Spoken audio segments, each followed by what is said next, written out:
La victoire est obligatoire pour le léopard. Bonjour les amis, vous êtes en direct sur Artisport et vous suivez votre programme Comeback 50D qui est un programme conçu pour soutenir ou accompagner les léopards de la RDC qui participent pour la deuxième fois de l'histoire à la Coupe du Monde et cette participation s'est faite après 52 ans, donc c'est historique pour la RDC. Alors, après la défaite face à la Colombie, les léopards vont affronter l'Ouzbékistan.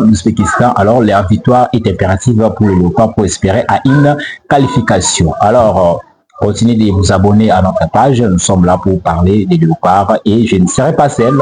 Je serai avec mon ami Gloire Makim. Bonjour Gloire. Bonjour monsieur le journaliste. La RDC, une défaite face à la Colombie. Ça vous a déçu, vous étiez déçu de la prestation des léopards ou comment? Tout le monde était déçu, je pense. Oui, bien sûr, la défaite est une chose que nous avions vraiment déçu. On ne s'attendait pas de ça, mais malgré c'est la loi du foot. C'est la loi du foot. Et la victoire de la Colombie était vraiment méritée parce qu'ils étaient vraiment au top dans ce match-là. Ils avaient vraiment dominé l'équipe de léopards dans tout. Maintenant, leur victoire était vraiment méritée. Alors, Gloire, qu'est-ce qui n'avait pas marché dans ces matchs du côté des léopards? Parce qu'on a vu, c'était la même équipe qui avait joué face au Portugal. L'entraîneur Sébastien Desabre a reconduit les mêmes 11 face à la Colombie, mais ça n'a pas vraiment marché. Alors, qu'est-ce qui était vraiment les problèmes dans cette équipe? Ouais, depuis que cette compétition a commencé, le coach, notre sélectionneur, joue seulement un rôle défensif. C'était un très bel match face au Portugal. Oui. Malgré face au Colombie, ça n'a pas été à la réussite. La RDC avait défendu face au Portugal. Comme je vous avais dit que la Colombie a une équipe qui s'est tirée de loin. Voilà, qui s'est vraiment tirée de loin. Et si ce n'était pas notre gardien Lionel Pass qui nous a vraiment aidé, donc ça allait être très mal pour notre pays malgré la défaite, mais il nous avait défendu vraiment. Le classement là, je ne pense pas que c'est mauvais, mais ce sont des réalités. Mais j'aimerais au prochain match qu'il essaye de changer le classement pour ne pas jouer défensivement, mais pour jouer offensivement, pour aller chercher la victoire, pour se qualifier à la prochaine tour.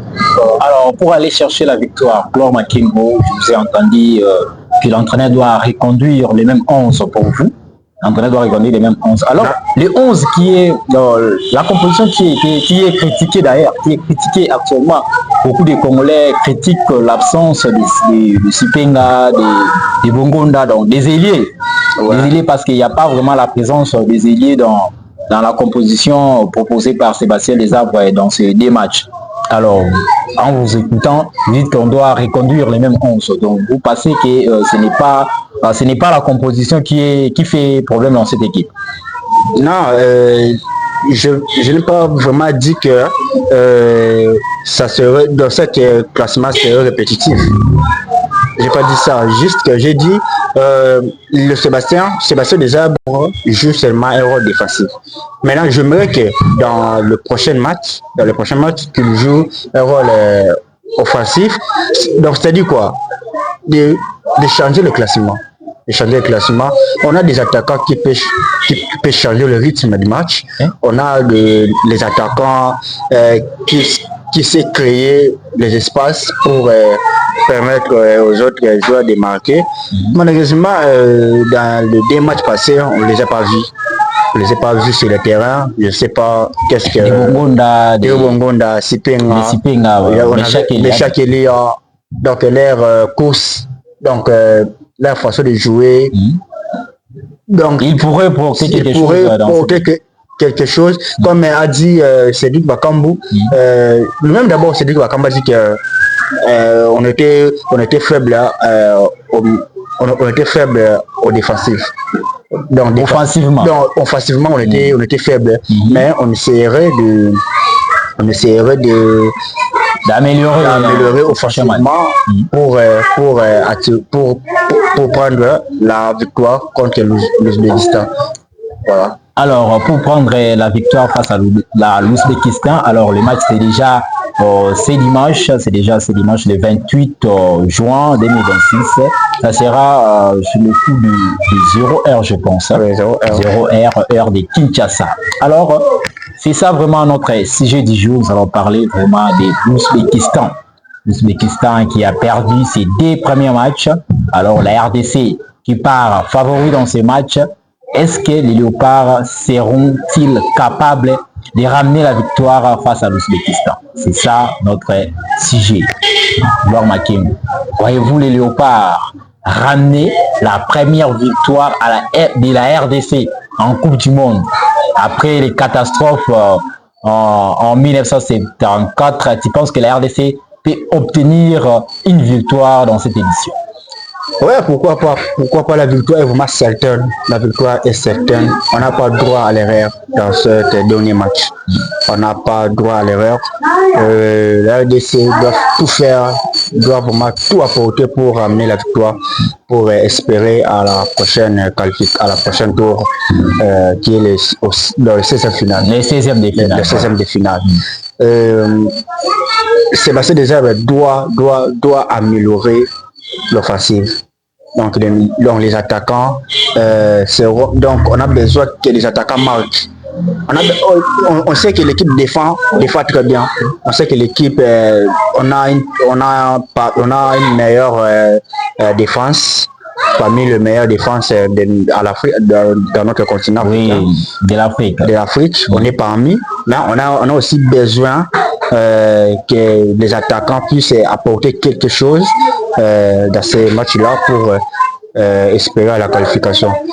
Sinon, un moindre erreur comme ça, on serait éliminé. Match nul ou défaite quasiment. Match nul ou défaite quasiment, nous serons éliminés. Maintenant, nous ne sommes pas là pour le match nul, pour la défaite, mais nous sommes là pour la victoire. Nous sommes là pour la victoire. Alors, Gloire Makengo, j'aimerais savoir, la RDC aujourd'hui a beaucoup des avant-centres. On a Wissa, on a Bakambu, on a Banta, on a Maele, qui sont des buteurs dans leur club. Alors, qu'est-ce qui fait en sorte que ces avant-centres, quand ils arrivent en sélection, ils ne marquent pas? C'est quoi vraiment la source des problèmes qui fait que nos attaquants ne puissent pas performer en sélection? Ah, merci beaucoup. C'est ça vraiment qui nous étonne vraiment. On voit Simon Banza dans leur championnat là-bas. Il est buteur. Il marque. Donc, mais si ça arrive ici dans notre pays, il est vraiment faible. Il n'arrive pas à donner le meilleur de lui. Oui, je peux dire que ça peut être c'est un problème de la collectivité. Selon moi, je peux dire que ils sont habitués de jouer là-bas, mais s'ils sont ici à l'équipe nationale, maintenant ils cherchent le moyen pour donner les meilleurs de eux, mais ils s'en sortent pas. Mais, moi je pense qu'on ne peut pas parler, on ne peut plus parler du jeu collectif à notre équipe, parce que l'équipe a pris vraiment du temps. L'équipe a pris du temps, ça fait si c'est 3 ans ou bien 4 ans qu'ils évoluent déjà ensemble, ils se connaissent déjà très bien. Alors, qu'est-ce qui fait que la patte, les manœuvres ne puissent pas vraiment prendre forme dans cette équipe? Oui. Parce qu'on a participé à la CAN en 2023. C'était la même équipe. CAN 2025 au Maroc, la même équipe. Et puis, à la Coupe du Monde. Qu'est-ce qui fait qu'on continue seulement à parler de la même chose, de l'attaque? Oui, on voit que depuis l'arrivée, je peux dire l'arrivée de Simon Banza, l'arrivée de Sende, malheureusement, il n'est pas avec les Samuel Essende. Mais je te dis que leur arrivée au sein de l'équipe de Léopard, c'est vraiment